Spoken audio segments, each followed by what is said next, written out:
que, em nome de todo o diretório acadêmico Clotário Portugal, dou início ao 10º painel da nossa segunda semana acadêmica de Direito do Unicuritiba, painel que versa sobre as carreiras políticas e o futuro da representatividade. Cumprimento oficialmente os palestrantes Gustavo Fruit e Luiz Felipe Bonato Francisquim. Eles são: Dr. Gustavo Fruit irá palestrar acerca do tema o papel do Poder Executivo na carreira forense. Dr. Gustavo é formado em Direito pela Universidade Federal do Paraná, mestre em Direito Público e doutor em Direito das Relações Sociais, também pela UFPR. Em 96, foi eleito para o primeiro cargo público, o de vereador em Curitiba. Elegeu-se e reelegeu-se deputado federal. E em 12 anos na Câmara dos Deputados, Gustavo apresentou mais de 40 projetos, atuou em algumas das mais importantes CPIs. Em 2012, se elegeu prefeito de Curitiba e em 2018 conquistou um novo mandato de deputado federal com 113.252 votos, sendo o mais votado de Curitiba. Doutor Gustavo, é um prazer tê-lo aqui conosco e a palavra é sua. Bom dia, Matheus, Guilherme, Faru, todos. Muito obrigado pela gentileza do convite.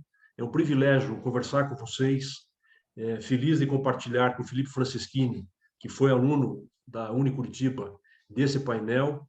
E o objetivo nessa minha intervenção é deixar uma mensagem de confiança, de otimismo, de reflexão, mas principalmente de valorização da formação profissional, da formação acadêmica, em especial na área de direito, sempre lembrando que nós temos um poder da República exclusivo de bacharéis, o que é um desafio imenso e que gera também um questionamento cada vez mais crescente no Brasil. O tema é abrangente, mas eu vou focar em duas questões. A primeira, eu estou preparando um livro sobre o período da prefeitura e o modelo de gestão das cidades brasileiras. O Brasil passa por uma profunda transformação nos últimos 40 anos, e cada vez mais os municípios passam a ter responsabilidades, o que gera uma desconcentração, um importante protagonismo das cidades, mas também uma pressão muito grande pelo aumento da demanda e pouco recurso. Então, além de analisar questões conjunturais, eu quero rapidamente, nessa primeira parte, mostrar questões estruturais. Por que esse modelo vai precisar de mudança no futuro? E o segundo destaque, eu vou reforçar a importância das carreiras jurídicas na gestão pública. É claro que para todos nós, inclusive para aqueles que desejem ter alguma missão na vida pública, seja disputando eleição, ocupando uma função pública, no Poder Executivo, através de indicação ou por concurso público, é evidente que o curso de Direito lhe dá uma ampla formação. E cada vez mais nós precisamos de profissionais com uma formação muito diversificada, mas também, isso que eu vou mostrar, nós criamos um modelo tão formalista que acaba exigindo uma presença maior de profissionais de direito em qualquer equipe. Eu costumava comentar que o profissional que eu mais falava na minha gestão era o procurador do município. O Joel, um profissional altamente qualificado, de carreira, mas quando a gente faz um balanço deste modelo, eu deveria falar com a mesma intensidade com os profissionais da saúde, com os profissionais da educação, com os profissionais da assistência social, de planejamento, de obras. Então, o meu objetivo hoje, num tema que é tão abrangente e tão apaixonante, é destacar esses dois tópicos. Eu vou fazer eu não sei se já está visível a tela aí.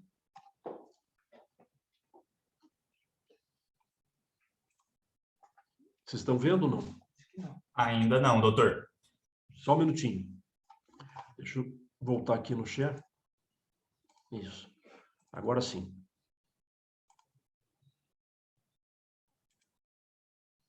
Compartilhou?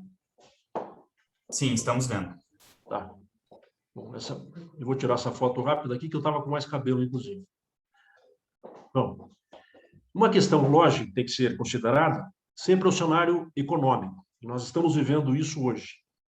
E, de alguma maneira, esse gráfico mostra, evidentemente, o período em que eu assumi a prefeitura, mas é lógico que esta avaliação ela pode ser feita num cenário de 10, 20, vamos dizer, quase um pouco mais de 30 anos, considerando a nova Constituição e a transferência de competências. O que vem acontecendo, regra geral, nas gestões públicas? Um aumento contínuo de receita, até porque há uma demanda, e aqui não me refiro à irregularidade, a investimento mal feito, a mau planejamento, Não, me refiro ao atendimento das demandas crescentes, a necessidade de ampliação de vagas nas escolas, nas unidades de saúde, na área de saúde, como vimos agora na questão da pandemia. Mas é uma conta que não fecha, porque aumenta a receita, há uma expansão e, evidentemente, que é uma contração cada vez maior da despesa, o que gera duas reflexões. Primeiro, a forma de gestão financeira em cada município. E segundo, a necessidade de uma reforma tributária que reveja o chamado Pacto Federativo. Aqui, uma avaliação do que representou a queda da economia. Nós estamos vivendo um novo momento, mas não foi tão acentuado como nós vivemos entre 2013 e 2016. Isso, imaginem uma perda de receita de 10, 20, 30% abaixo da estimativa orçamentária. A despesa é fixa, mas a receita tem uma queda expressiva. Bom, nesse período, e é importante, e claro que o Felipe pode complementar, eu acho que essas nossas apresentações elas podem ter esse caráter complementar para mostrar a importância da análise jurídica, tão importante quanto econômica, financeira e de outras naturezas, quando a gente elabora uma lei. Mas com a Constituição de 88, se deparou, ao longo do tempo, com desequilíbrio fiscal. Tanto que hoje, praticamente 4 estados da federação detêm 80% da dívida pública que pesa profundamente no déficit ou nas dívidas da União. Então, em 1990, na década de 90, o Brasil estava com a economia em crescimento sem uma lei de responsabilidade fiscal. Em 2000, a economia continuou em crescimento, com outros índices, mas, diante desse acúmulo de passivos e de dívida, veio uma legislação, como a Lei de Responsabilidade Fiscal, estabelecendo um limite. Basicamente o seguinte: não dá para gastar mais do que arrecada. Esse cuidado tive na prefeitura, a gente tinha uma dívida acumulada, regra geral, muitas dívidas são de investimento, mas outras de problemas que foram gerados e que criaram esses passivos. Mas nos 4 anos da gestão, o nosso sempre foi o superávit primário, ou seja, a gente nunca gastou mais do que arrecadava ano a ano. Só que hoje nós temos uma economia em retração e uma legislação restritiva, seja através do teto, que é uma discussão muito presente no Brasil, mas com outras leis, como a Lei de Responsabilidade Fiscal. Então, cada vez mais, as gestões públicas, prefeituras, governos e a própria União, vão ter que trabalhar com uma realidade de retração na economia, retração na receita, tetos, limites e uma lei de responsabilidade fiscal que vem corrigindo esses passivos. Exemplo, que não é objeto da nossa discussão, mas que vai gerar um bom debate nos próximos dias, já está gerando, é a chamada PEC dos precatórios. Então, qual o desafio? Equilibrar o aumento da demanda por serviços públicos. Então, cada vez mais, quem tem algum trabalho nessa área sabe da pressão permanente de políticas sociais, no cenário de crise isso é maior, de ampliação de vagas, por exemplo, na educação infantil, no caso de creches, de medicamentos. Isto gera um embate jurídico sem fim. Eu lembro que na prefeitura, quase toda segunda-feira, eu recebi o oficial de justiça. Já era amigo nosso, porque quase toda semana tinha uma liminar, ou referente à vaga de creche, ou referente a medicamento. Com isso também aumenta a pressão da sociedade, o que é compreensível, da democracia, é legítimo, necessário, mas cada vez mais aumenta a pressão dos órgãos de controle. Esse é tema que eu vou deixar mais para frente, porque diz respeito principalmente para quem é das carreiras de direito. Portanto, cada vez mais responsabilidades. No meu caso, aí, a responsabilidade foi não cair do skate, e eu consegui não cair, porque se sabe que toda vez que o prefeito sobe no skate, a torcida para que ele caia e que dê uma bela imagem. Então, nessa, eu consegui sobreviver. E, mudando esse cenário, e aqui é o ponto estrutural, há pouco mais de 30 anos, uma cidade como Curitiba, e o seu planejamento era marcado por um tripé: o sistema viário, transporte público e o zoneamento. Isso representava 80% do orçamento, praticamente toda a energia do planejamento de uma cidade. A gente dá um salto no tempo. E hoje, esses três temas, que são a vida do planejamento de uma cidade, representam em torno de 3 a 4% do orçamento, porque outras áreas passaram a disputar orçamento, energia e, claro, o planejamento. Então, questões como habitação, cada vez mais a prefeitura é responsável pela segurança, que é um tema que merece um debate. Eu entendo que quanto mais desconcentrar, melhor, só que tem um custo. E nós sabemos que a responsabilidade, principalmente da polícia preventiva e da repressão, é dos estados, através da polícia militar. E nós temos um sistema no Brasil que, por vezes, não se comunica de forma adequada, há uma diminuição de profissional e de estrutura, e as prefeituras acabam sendo pressionadas e entram nesta linha de atuar também na questão da segurança pública, como, por exemplo, com a instituição das guardas municipais. Hoje, quase 60%, 50% a 60% do orçamento de uma cidade de porte grande no Brasil está em três áreas: saúde, educação e assistência social. No caso de Curitiba, apresento um dado interessante. Se a gente for olhar nos anos 70, 80, reparem que Curitiba tinha em torno de 200, 300 equipamentos. O que é um equipamento? É uma praça, a sede da prefeitura, uma escola, uma unidade de saúde. A gente dá um salto no tempo e, ao final da minha gestão, foram 2.614 equipamentos. Hoje, seguramente, já passam de 2.700, eu não tenho o número atualizado, mas seguramente já passa disso. Cada equipamento desse tem um custo de manutenção. Quem frequenta o Parque Barigui, que é uma das marcas da cidade, é importante que saiba que representa, no mínimo, gasta no mínimo uns 500, 700 mil reais por mês de manutenção. A Praça Rua Barbosa, no mínimo, 400, 300 mil reais por mês de manutenção. Então, às vezes, a gente vê o equipamento novo, mas o custo de manutenção dele, por vezes, é maior do que o custo de implantação. Então, cada uma unidade de saúde, no mínimo, custa hoje 300 mil por mês. Uma escola, no mínimo, 350 mil por mês. Então, cada equipamento desse passa a ter um custo.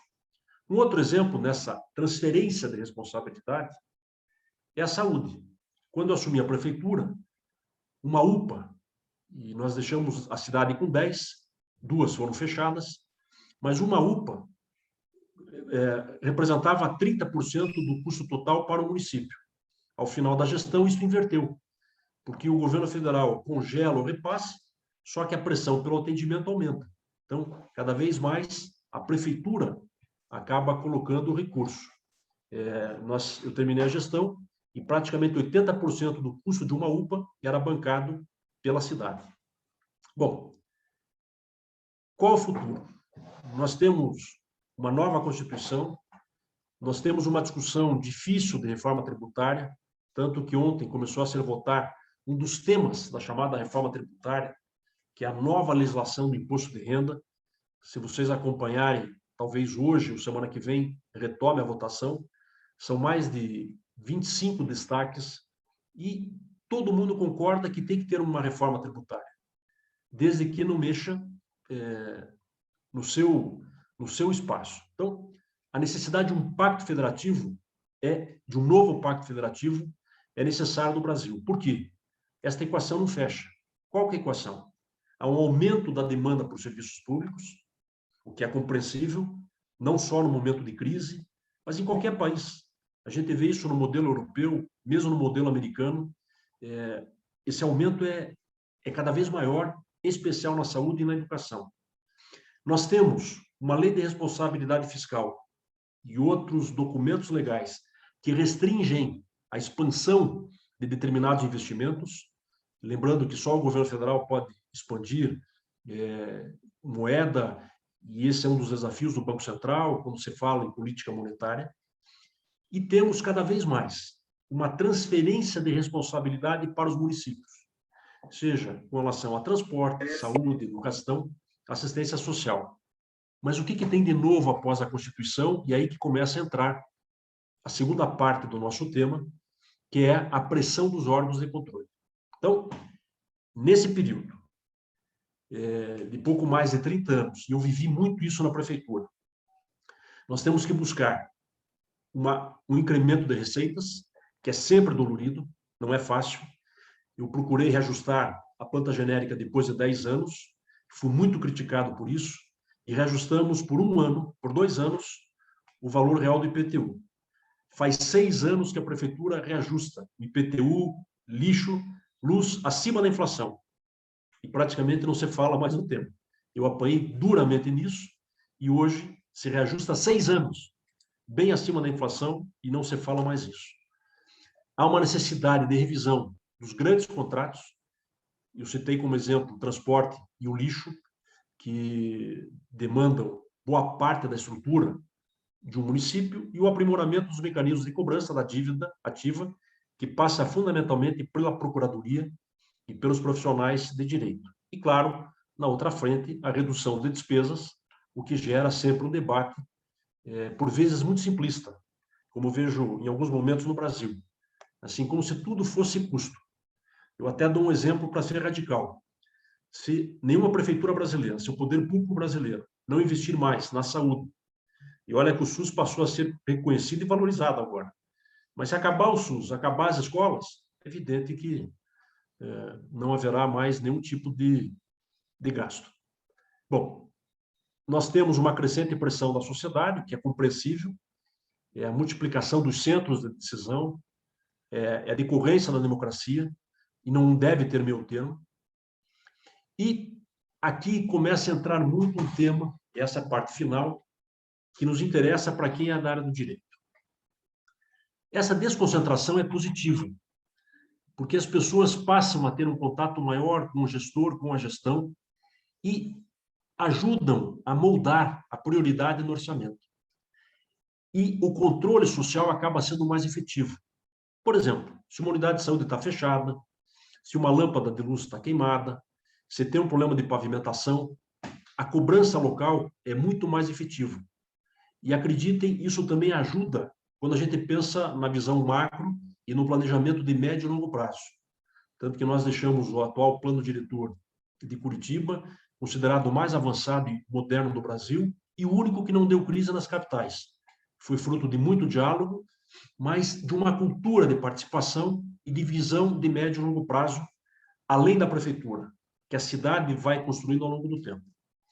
Mas reparem o número de ofícios e intimações que a prefeitura vem recebendo de órgãos de controle. Nesse caso, o Tribunal de Contas, e nesse caso, também do Ministério Público.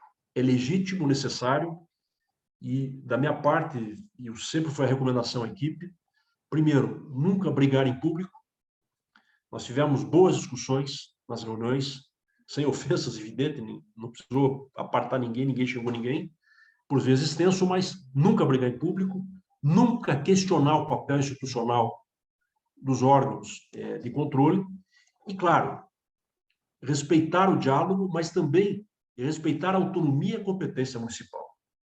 A prefeitura, em nossa gestão, talvez tenha sido uma das únicas de capitais e de grandes cidades que não assinou nenhum termo de ajuste de conduta.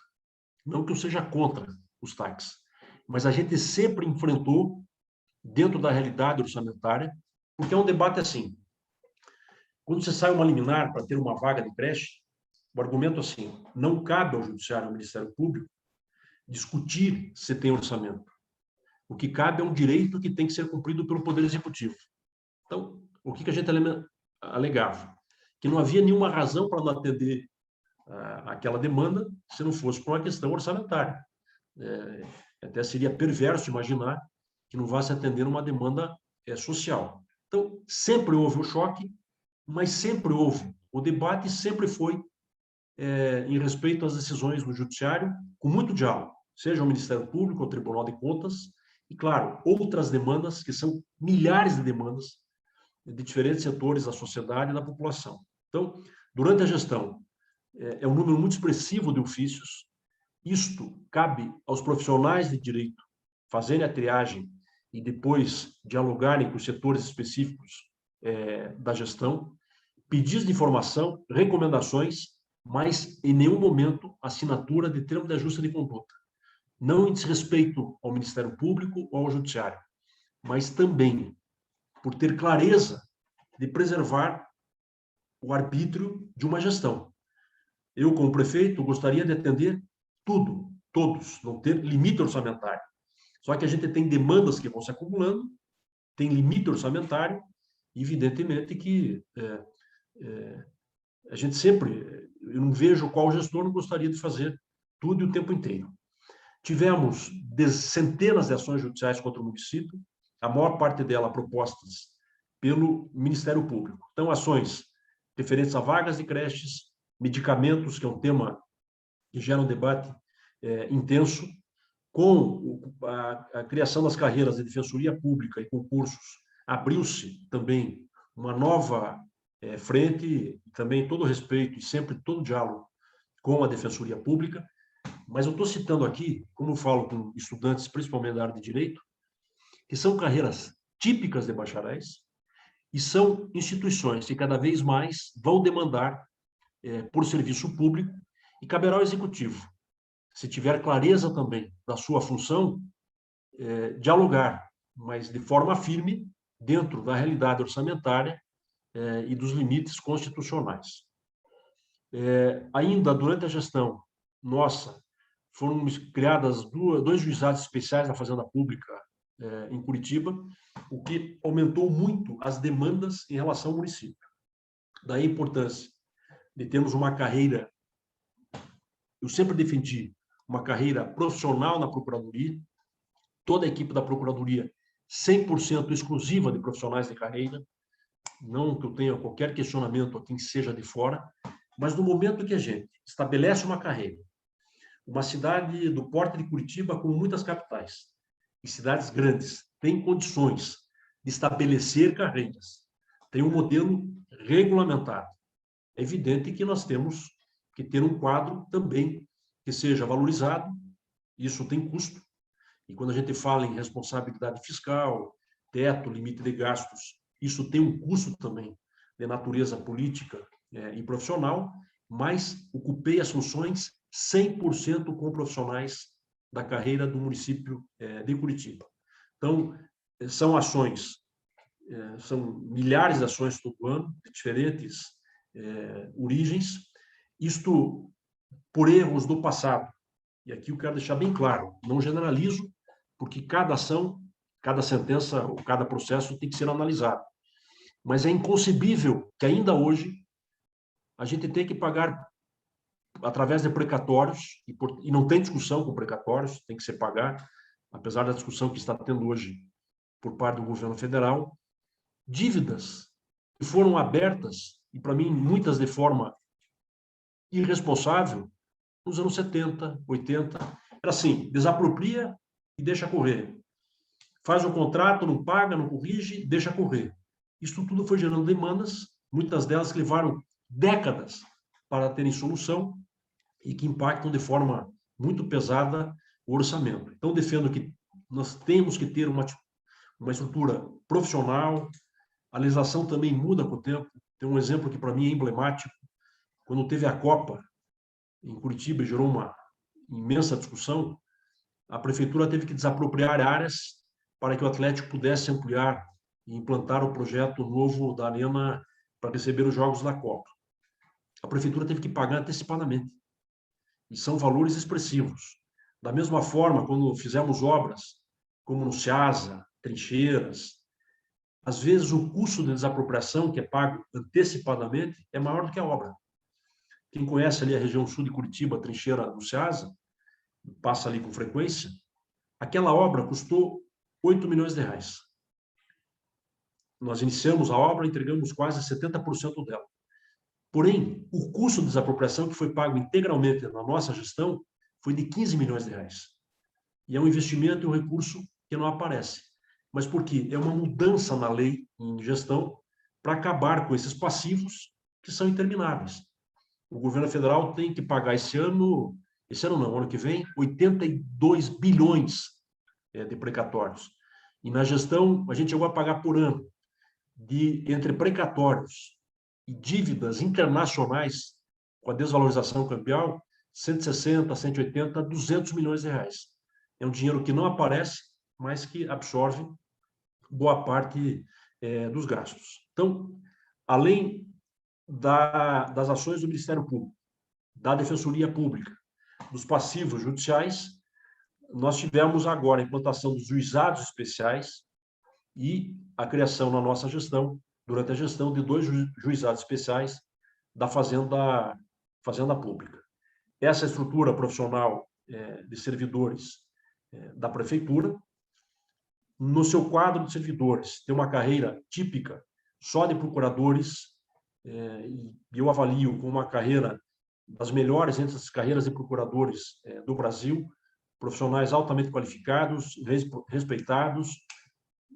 A equipe que eu consegui montar, uma equipe muito profissional, tanto que eu saí da prefeitura, salvo surpresa, sem nenhum passivo judicial, nenhum questionamento de improbidade, nenhum questionamento de ordem criminal, e devo muito isso aos procuradores, ao procurador-geral e ao cuidado de ter um quadro profissional na orientação. Respondi como prefeito, eu levantei, evidente, as ações, principalmente ações civis públicas, acho que foram mais de 3.000.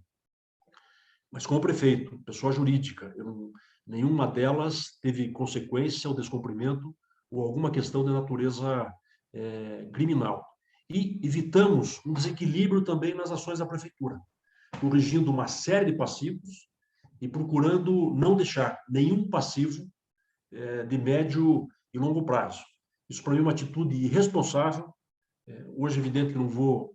O objeto aqui não é a crítica, uma análise de gestão em Curitiba, mas nós corrigimos passivos, inclusive de pessoas que retornaram ao município. Na administração pública, é sempre bom lembrar o princípio da impessoalidade, é sempre bom lembrar os controles internos existentes, e nisso a Procuradoria ela cumpre um papel essencial, e, portanto, destacar o papel dos profissionais da área de direito, e, claro, um controle externo crescente, seja do Legislativo, seja do Ministério Público, seja do Tribunal de Contas, seja do Judiciário, e os novos instrumentos que são cada vez mais utilizados, que estão garantidos na Constituição, que permite à população, às pessoas individualmente ou de forma coletiva, questionarem uma prefeitura. Da mesma forma, cada vez mais os tribunais de contas, e aqui é um contraste, eu não digo com a prefeitura, que ainda tem um quadro com bom salário e com excelentes carreiras, mas cada vez mais o Tribunal de Contas abre concursos, e o Ministério Público, o Judiciário, com melhores salários. Isto vai aumentar cada vez mais a demanda dos órgãos de controle sobre as prefeituras. Muitas delas não aumentaram o seu efetivo, o seu quadro de profissional para atuar nesta área no mesmo ritmo e com salários equivalentes dos órgãos de controle.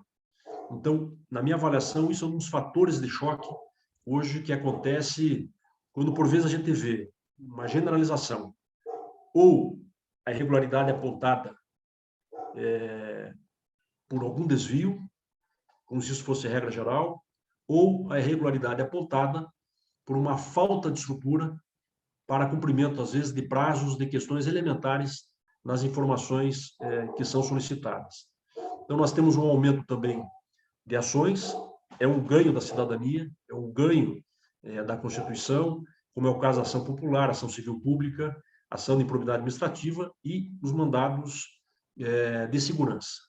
Por parte do Ministério Público, também carreira típica de bacharéis, cada vez mais, no plano administrativo, diferentes recomendações, e aí tem um instrumento que se criou, que é um termo de ajuste de condutas.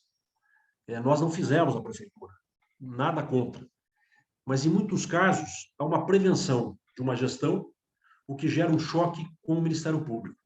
Então, eu estou vendo que, com o tempo, está se aprendendo a ter esse diálogo e entender que esta cobrança não é jogo do adversário, é o papel institucional e esta cobrança, às vezes, ela ajuda, às vezes, a manter o melhor controle, eu não digo contra desvio, mas com mais rigor em relação à gestão.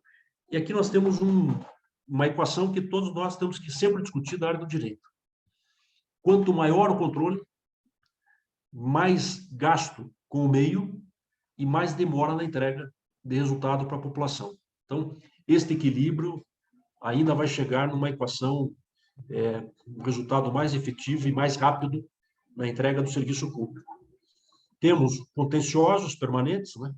Por isso que tem que ter um quadro preparado para responder, com diferentes tipos de ações. Eu citei o exemplo agora dos juizados especiais, e medidas, evidentemente, através do judiciário. É muito comum mandato de segurança, mais do que ações populares. Eu não lembro da gestão, mas foram muito poucas ações populares que a Procuradoria, eu acho que respondeu. Tribunal de Contas é muito comum, é permanente, porque tem vários frentes de atuação e é muito comum os técnicos do tribunal, não necessariamente bacharéis em direito, ter profissionais de diferentes áreas, demandarem os órgãos da prefeitura pedindo informação. Até para isso, na gestão, a gente deixou 2 procuradores técnicos e um grupo de profissionais só para responder aos órgãos de controle. Ou seja, uma capital tem estrutura para isso também, mas tem muitas cidades que não dispõem dessa estrutura para ser ágil na resposta. E, claro, também as denúncias e representações ou solicitações por parte do Ministério Público. Então, fundamentalmente, eu acho que seriam essas as informações com relação ao modelo de gestão, com relação ao papel dos órgãos de controle e da carreira jurídica sobre gestão pública. Mas a mensagem final que eu quero deixar para vocês é, primeiro, é emocionante estar na vida pública e ser gestor, mesmo nesse cenário de crise. Assim, a gente fica com o couro curtido. Então, quem não tiver receio de apanhar e apanhar muito, entre na vida pública. Mas tem um lado maravilhoso de poder dar respostas. Às vezes, seja num simples voto, mas principalmente no executivo, em condições de mudar a realidade da vida de algumas pessoas, de uma pessoa, como é o exemplo do bom funcionamento de uma unidade de saúde, mas também permitir que um ambiente seja favorável à atração de investimentos, atração de talentos. Eu fico muito feliz que, durante os 4 anos de gestão, Curitiba foi a capital, junto com Brasília, que mais recebeu jovens talentos buscando o início da sua atividade profissional no Brasil. Isto é um ambiente que vai se constituindo favorável, que envolve o setor público, o setor privado, as universidades públicas e privadas, na atração também de jovens que resolvem ter sua vida profissional na capital. Procurei destacar a importância de termos profissionais da área do direito qualificados, capacitados e em permanente processo também de formação. Por quê? Há um choque entre o tempo de uma resposta do poder público com o tempo do formalismo judicial. Quem é da área do direito sabe que tem prazos, tem códigos, tem processos, mas na hora que se tem que dar uma resposta emergencial, é muito difícil explicar esse formalismo para quem precisa desse resultado. E muitas vezes o próprio servidor reage a isso. Então, ao longo do tempo, de um lado é uma segurança, mas por outro, eu deixo para reflexão, isso vem gerando uma marra, porque muitas ações que poderiam ter uma resposta mais rápida geram receio do profissional em assinar aquela iniciativa, sob pena de ter que responder a um órgão de controle. E o ponto fundamental, as ações cada vez mais são locais. Esse protagonismo das cidades é maravilhoso, é uma tendência sem volta. Mas nós vamos ter que chegar num ponto de acertar essa equação. Aumento de demanda, queda da receita ou uma receita não proporcional ao aumento desta demanda. E neste momento que nós vivemos no Brasil, se estabelece um debate que para mim é muito limitado e até equivocado. É como se todo o serviço público fosse ruim, um bando de incompetente, marajá, e que só no serviço privado, só no setor privado, a gente vai conseguir respostas para demandas num país tão desigual que também exigir demais do setor privado, achar que vai conseguir atender a tantas desigualdades como nós temos no Brasil. Mas a mensagem que eu deixo para vocês é assim, de confiança e principalmente para quem é da área do direito. Nenhuma profissão tem um poder exclusivo de bacharéis. Para quem não é da área do direito, é claro que isso gera uma crítica intensa.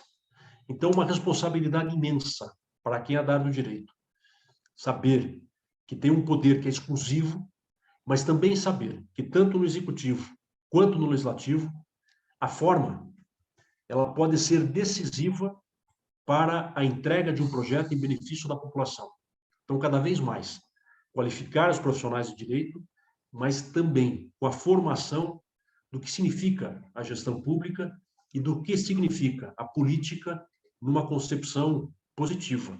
Não essa maluquice de extremismos e de bobagens para ser educado que a gente está vendo hoje em muitos países e também em setores expressivos da política brasileira. Então, eu agradeço imensamente o convite, me coloco à disposição e desejo aí uma vida profissional de vocês, muito expressiva, esperando encontrá-los, quem sabe, em breve, também na gestão pública da cidade, do estado e do país. Muito obrigado.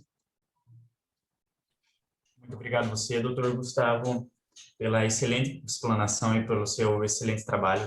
O senhor é conhecido por ser um homem de um comprometimento notável com o serviço público e com a função que desempenha.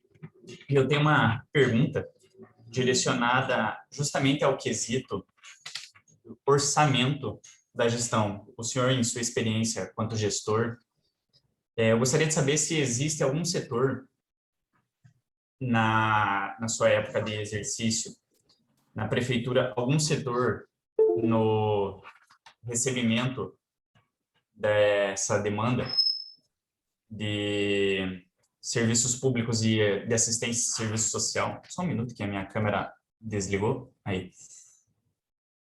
Prestação do serviço social, se existe, se o senhor entrou em conflito em algum momento com a questão de que existe uma demanda muito grande sobre um direito pré-definido em que não há possibilidade orçamentária de a prefeitura suprir, porque, infelizmente, nós sabemos que a caneta do legislador, ao determinar um direito, não torna necessariamente ele acessível a todos magicamente. Existe uma questão econômica e austera por trás disso. Se o senhor viu em algum quesito, chegou algum momento em que o senhor percebeu que talvez essa parcela de orçamento que é destinado a um determinado setor, a uma determinada área, não fosse tão necessária assim, e esse dinheiro, essa fatia do orçamento, a prefeitura se desvincular disso, não poderia se resultar em uma maior quantidade de pessoas assistidas em vagas de creches ou, não sei, construção de leitos de hospitais e etc. Matheus, obrigado. Assim, é um mundo esse tema. E é a essência hoje de um modelo de gestão. Como eu disse, fundamentalmente, quando os municípios começaram, a atenção toda era com a estrutura. Hoje, cada vez mais, o orçamento ele é absorvido por questões sociais. E grandes cidades e capitais, em especial, têm um poder de atração imenso. Só dar um número aproximado. Em Curitiba nascem por ano um pouco mais de 20 mil crianças. Em Curitiba chegam por ano mais de 40 mil crianças, que vêm de famílias de outras regiões do Paraná, do Brasil e até do exterior, em busca de uma condição de vida na capital. Então, como é que a gente trata o aumento dessa demanda? É por isso que eu ressalto com preocupação que vai aumentando gradativamente o preconceito e a discriminação. E isso é visível em alguns momentos quando a gente discute o orçamento. O segundo ponto para reflexão, você já deve ter ouvido falar da FAS, que é a Fundação de Ação Social. Então, nós temos uma cidade que é invisível para muitos e, por vezes, gera até uma reação e uma visão preconceituosa. Exemplo, população em situação de rua. Boa parte das pessoas que estão na rua não nasceram na capital.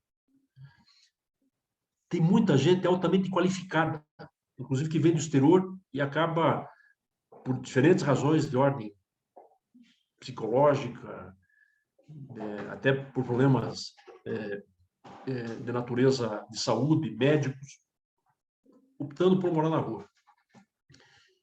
Aonde que está escrito que a responsabilidade é do município? Porém, os municípios cada vez mais são demandados a esse tipo de ação. E toda vez que tem um trabalho de abordagem, isto gera uma reação, muitas vezes preconceituosa, onde já se viu ter política pública para a população em situação de rua. Esse daria um outro tema que é muito sério, mas só para consideração. E vou dar um terceiro exemplo. É comum, no final de ano, nós vemos indígenas na capital. Isso vem se acentuando nos últimos anos, até por diferentes problemas nas suas áreas de residência, e nesse debate muito intenso no Brasil com relação ao momento temporal de definição das terras indígenas. Pela lei própria, não é possível retirar crianças indígenas das ruas. Tem um tratamento legislativo, legal e judicial diferente. O que fez a prefeitura? Se a gente esperar a União através da FUNAI, não acontece nada. Se esperar o governo do Estado, assim, conversa fica assobiando, né? Entra de um ouvido e sai no outro. Então, a prefeitura, na nossa gestão, resolveu agir. Montamos uma casa de passagem e fizemos um trabalho com uma equipe muito preparada para acolhimento dessas pessoas, para evitar. E assim, eu ficava muito preocupado se um dia uma criança fosse atropelada numa rua de Curitiba. Muito bem. Ao longo do tempo, a União não ajudou em nada, o Estado não ajudou em nada. E a responsabilidade ficou exclusiva com a cidade de Curitiba. Aonde que está na lei que é a competência do município? Então, cada vez mais, os municípios também são cobrados a ter esse tipo de atuação. Então, eu entendo que a formação de uma cidade passa muito pela formação humana, pela visão de valorização das pessoas, desde o incentivo à implantação de medidas inovadoras e tecnologia de ponta. Por isso, incentivar hackathon, tecnologia, todo tipo de incentivo e viabilidade de convênios com universidades, mas ter também a noção que uma cidade é um espaço de diferenças. E no momento em que se criam políticas públicas, isso é um fator de atração também, para as pessoas migrarem para os grandes centros urbanos. Então, este equilíbrio é desafiador, em especial quando há uma contenção de receita. Perfeitamente, muito obrigado, doutor. Antes de passar a palavra para o Guilherme, eu gostaria de convidar a todos que têm alguma pergunta para o doutor que se manifestem no chat, que eu lerei as perguntas. Guilherme, a palavra é sua. Posso fazer a pergunta de forma oral, Oliva? Pode sim. Pode ser? Muito bem. Primeiro, prefeito, me permita eu chamar assim, brilhante apresentação técnica, mas ao mesmo tempo uma apresentação que demonstrou uma preocupação enorme com as pessoas. Quando o senhor foi prefeito, de fato, a valorização das pessoas, acho que foi o ponto principal da gestão. Não teve uma valorização só com asfalto, dizem que acontece isso em algumas cidades aí pelo Brasil, valorizou as pessoas, todas as pessoas, enxergou os moradores de rua, mostrou que eles não são invisíveis, e isso, de fato, é muito importante. Eu só queria fazer um comentário que é muito confortante a nós da academia, a nós do diretório, a nós da faculdade, ver um político, ver um homem público que se preocupa com os jovens, que se preocupa conosco, com os acadêmicos da nossa faculdade, com os acadêmicos de forma em geral, que não furam os seus compromissos, e de fato isso é muito importante, e lhe agradeço mais uma vez pelo aceite do convite. A minha pergunta é sobre um tema que está muito na moda, eu diria, um tema muito importante, que é a vacinação. O senhor tem, com certeza, falado sobre isso todos os dias, então eu pediria, por favor, que o senhor compartilhasse a sua opinião sobre a vacinação. É importante se vacinar para o Gustavo Fruit é importante se vacinar, é importante que nós jovens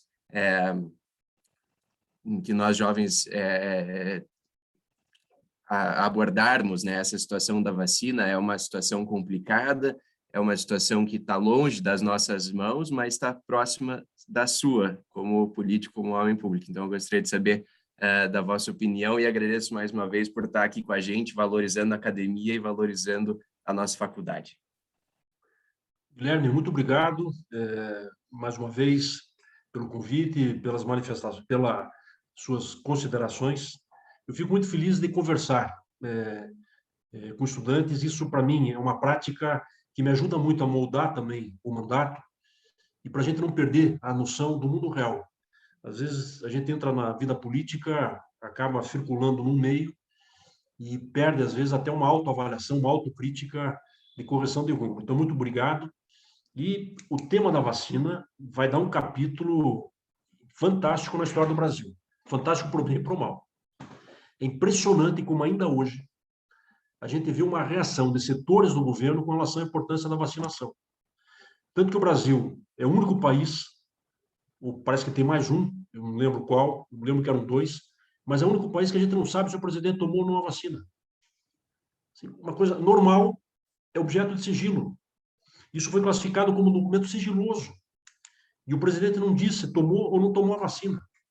Quando o mundo, as autoridades vêm dando exemplos justamente para incentivar a população a ser vacinada. E os dados mostram, e ontem teve um dado consolidado, que à medida que a vacina avança, principalmente a segunda dose, há uma queda proporcional também em novos casos de pessoas internadas pela Covid. Eu, coincidentemente, tomei essa semana a segunda dose da vacina. Os dados têm mostrado um avanço considerável na imunização. É um trabalho que deve chegar, e aí nós temos que convencer pessoas que ainda reagem à vacina, ou à ideia de que isso possa ter algum grau de risco, ou até teorias conspiratórias de que estão inoculando algum tipo de controle na população, mas incentivar ao máximo a vacinação, que tem demonstrado um resultado efetivo. E aqui no Brasil virou uma batalha, seja contra o Instituto Butantan, por ser do estado de São Paulo, ou seja, o que é mais grave, e nós estamos vendo isso na CPI, de setores tentarem aproveitar esse momento de crise para ganharem muito dinheiro.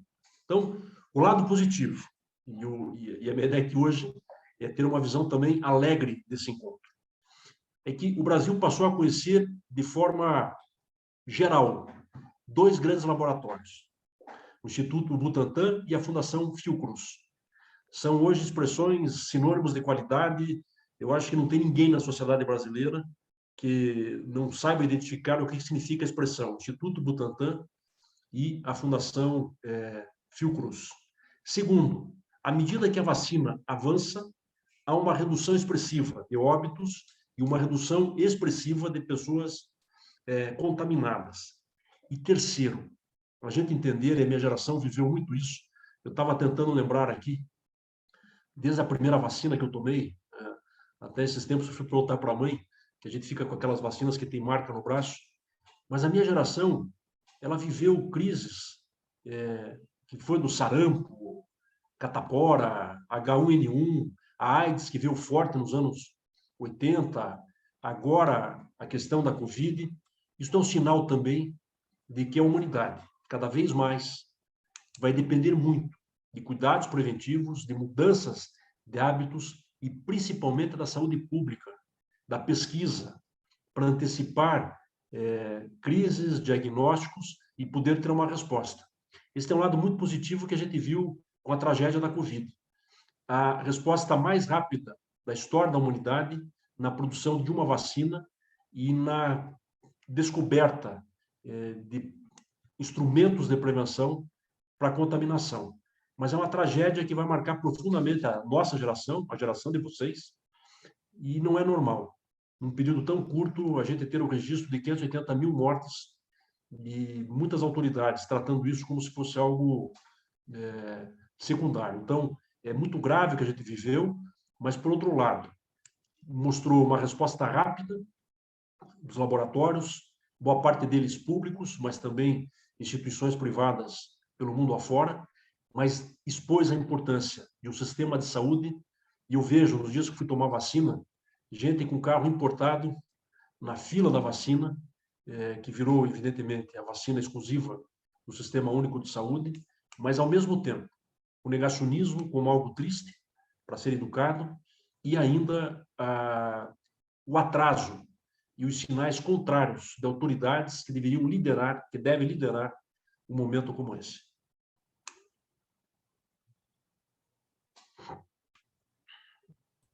Obrigado, doutor. Matheus Carvalho, a palavra é sua. Boa tarde a Antes, todos. Matheus, pedi para você esperar um pouco, surgiu uma pergunta no chat. Claro.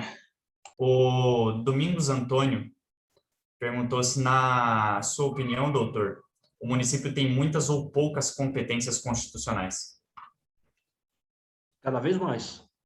Tem um lado preocupante, como eu falei, que vai aumentar a demanda com uma limitação orçamentária, e não há muito o que aumentar na base municipal. Fundamentalmente, são 3 grandes tributos, né? No caso que compõe a receita, é o caso do IPTU, o ISS, e da importância da revisão permanente da planta genérica. Nós fizemos depois de 10 anos, é o que está sendo utilizado por esta gestão, e também a questão do repasse do FPM através do ICMS. Curitiba deve gerar hoje pouco mais de 30% do ICMS do Estado. Então, quando a gente fala numa reforma tributária, todos defendem. O problema é qual reforma tributária. Por isso que eu destaquei o exemplo muito simples não, mas esse exemplo que nós estamos discutindo do imposto de renda, que já dá uma enorme discussão. Imagine quando a gente fala em reforma tributária que envolve estados, municípios e União. Acho que a competência local é muito melhor, a resposta é muito melhor, o grau de controle é cada vez maior, as pessoas estão atentas na lâmpada queimada, no ônibus se atrasa, na vaga da creche, do atendimento na unidade de saúde, mais de 50 foram fechadas, inclusive, na capital, mas tem uma equação. Esta equação vai além da reforma tributária, mas sim uma transferência de competência cada vez maior para os municípios. Então, nós temos uma estrutura imensa na União, com competências, evidente, efetivas. Nós temos uma competência do Estado, mas reparem, e aqui abstraindo de gestão, senão vai parecer que eu estou fazendo alguma crítica a esse ou aquele governador. Por que aumenta a pressão para os municípios atuarem na segurança? Porque os estados não estão atendendo mais. Basta ver a diminuição de efetivos em proporção ao crescimento da população, das polícias civil e militar. Então, isto vai gerar um nó.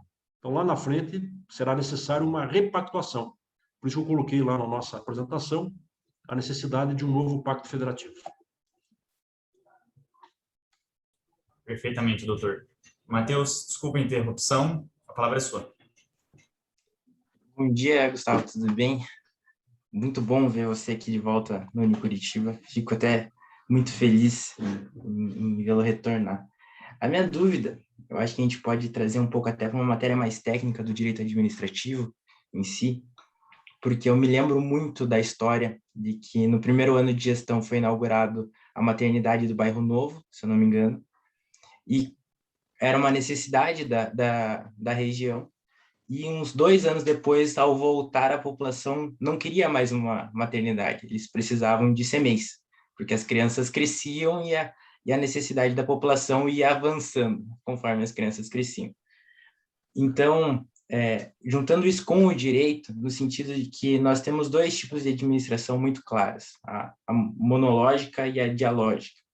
Dialógica, ouvindo a população, sempre fazendo o que a população precisa, exalta, demonstra, e a mono, com o conceito de que a administração pública ela tem um limite, ela tem que fazer aquilo que precisa, e às vezes tem que fazer de surdo com a população, de certa forma, porque não dá para fazer tudo o que eles precisam.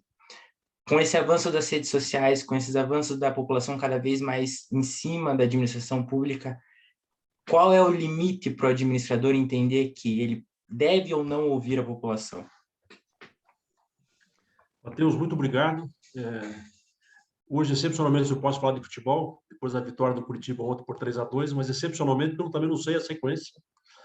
Mas o Matheus, assim, é um grande amigo, respeito muito, acompanhei um pouco da sua trajetória, e ingresso também na faculdade, no movimento estudantil, e agradeço muito o questionamento.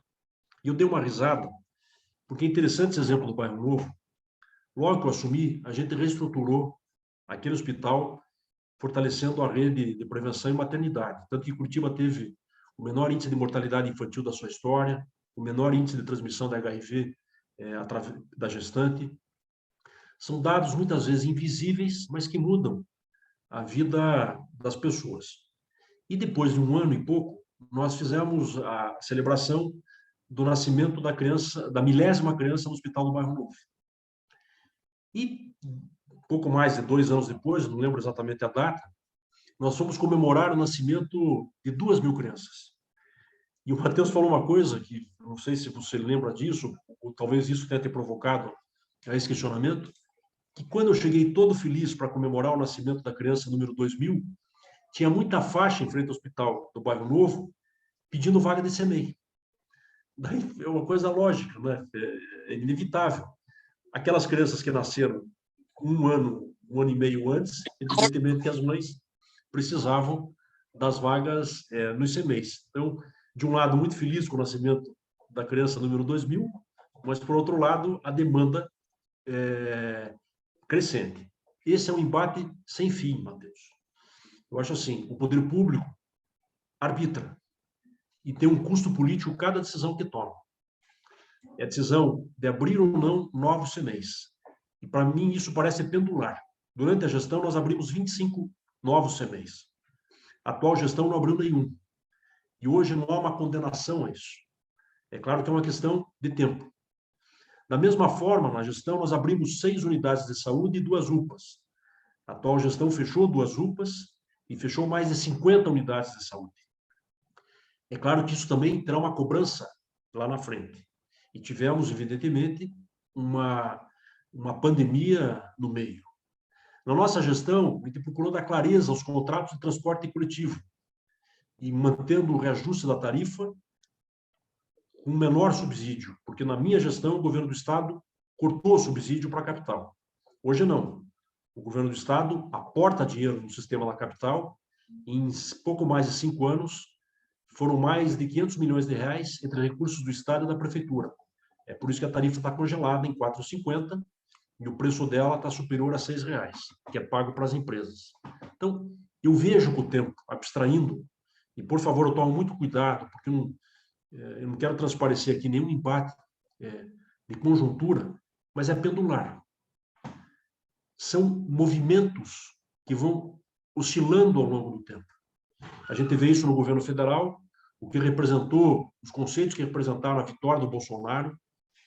Por exemplo, o debate que se está se estabelecendo por uma data que é de todos nós, é do Brasil, da história do Brasil, que é a data do 7 de setembro, não é uma data de um governo. Isso tem um retorno lá na frente. Eu vejo um debate sobre gastos públicos. Tem setores da sociedade que falam em gastos públicos como fosse perda de dinheiro, como se todo servidor público fosse irresponsável, inconsequente e está na hora de, desculpe até a expressão assim, tratar como se fossem vagabundos. Só que isso vai gerando uma reflexão também da sociedade. E a nossa história democrática, por incrível que pareça, é recente. Muitos de vocês, lógico, todos vocês, pelo que eu estou vendo, não nasceram nesse período, mas se a gente considerar a Constituição de 88 como um marco, o Brasil avançou muito nesses 30 anos, 32, 33 anos. Só que ainda é muito pouco tempo para a gente estabilizar determinadas práticas, princípios e conceitos na formação da nossa cidadania, na formação geracional. Tem países seculares que ainda têm embates muito intensos. E o Brasil está vivendo esse choque. Nós tivemos poucas experiências de governo. O Collor, o impeachment, o Itamar, o Fernando Henrique, que foi o primeiro presidente que chegou ao final de 2 mandatos na história do Brasil. Depois o Lula eleito e reeleito, Nunca aconteceu isso na história do Brasil.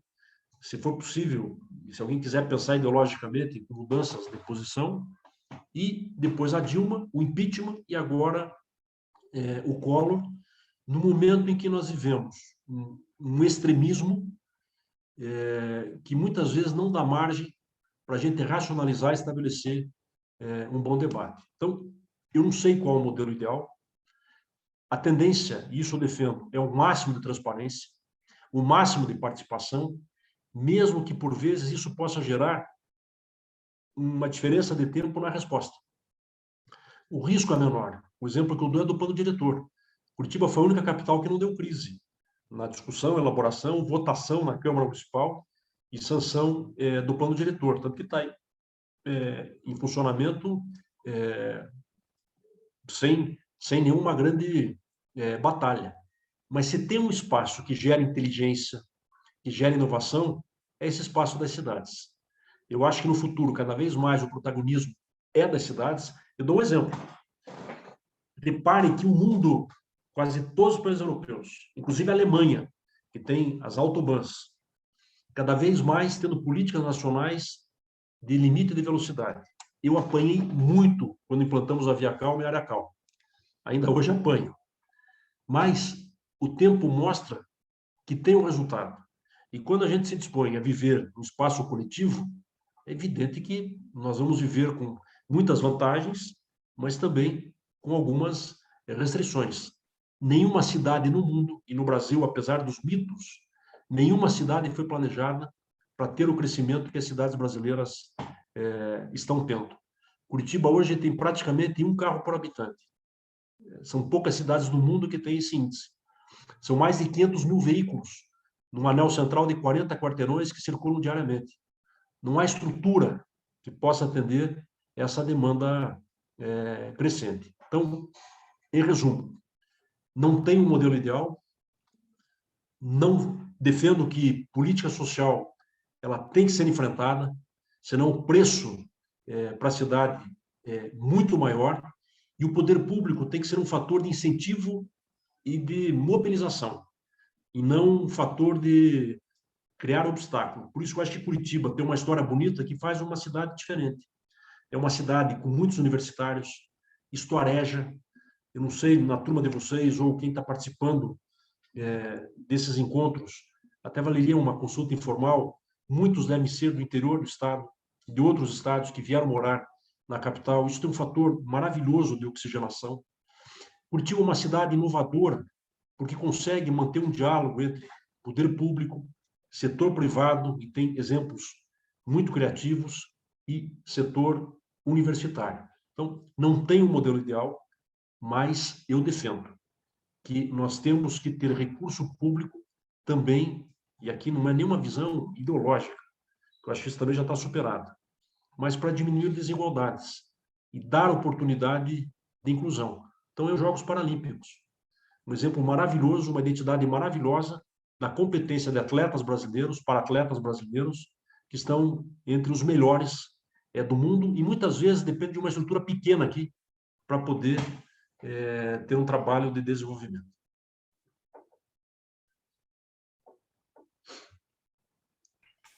Perfeitamente. Muito obrigado, doutor.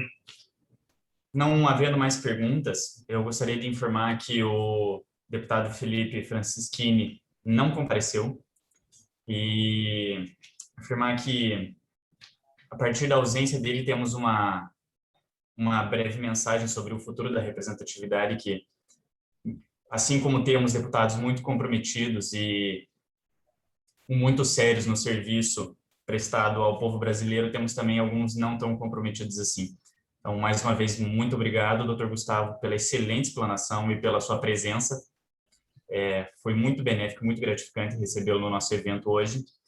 Gostaria de abrir para o senhor, se o senhor tem alguma consideração final. Muito obrigado, Matheus. Não me chame de senhor, viu? Eu quase estava dizendo aqui, ó, tem que chamar de excelência, tal, mas vai ficar chato, aí que depois fica registrado. Eu estou brincando que uma vez eu brinquei assim numa aula, me arrependi, que o professor ficou bravo comigo. Depois ele entendeu a brincadeira.